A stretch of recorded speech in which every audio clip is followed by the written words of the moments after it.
Years after the Ford government cancels the minimum wage increase, the Premier is bringing it back. So as of January, Ontario workers will be making at least $15 an hour. Tonight, why critics say it falls far short of what it should be and the impact this price hike could have on businesses that are already struggling.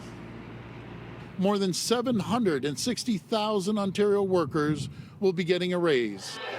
This all begins in January, with minimum wage jumping by 65 cents to $15 an hour. It's an even bigger hike for servers and bartenders who normally make a lower hourly rate and rely on tips. Their wage will now be harmonized at $15. A living wage in London, Ontario is about $16.20. So do I think $15 is wonderful? The answer is no.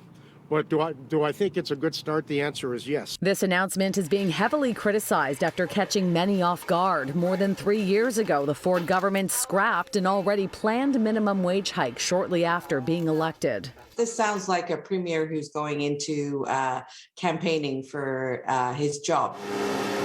A living wage here in Toronto is now over $22 an hour, and according to the Workers' Action Centre, this bump should have happened years ago. Many workers are saying to us, I am worried every single day of how I'm going to make bills, how I'm going to pay bills, how I'm going to make ends meet, and this is too much, and we need a minimum wage that's going to bring us out of poverty. On the other side of the coin, the last 20 months have been incredibly tough for small businesses, with bars and restaurants among the hardest hit. And the timing of this announcement is coming into question as so many business owners are simply trying to get back on their feet. It was government decision making that kept Walmart and Costco open while Main Street retailers were shut down and lost an entire holiday season. It was government decision making that opened up the Toronto Maple Leafs and the Ottawa Senators before local restaurants. According to the Canadian Federation of Independent Business, only 37% of small businesses in Ontario are at normal revenues. Many are operating at a loss every single day they're open,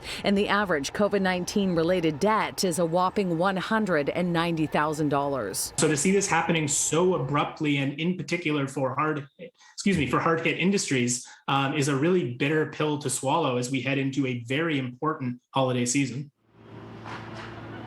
Now, the Premier says that the pandemic created sky-high inflation rates, and that's why now is the time to do this. Ford is also hoping that the pay hike will help with the labor shortage and bring more servers and bartenders back to the job.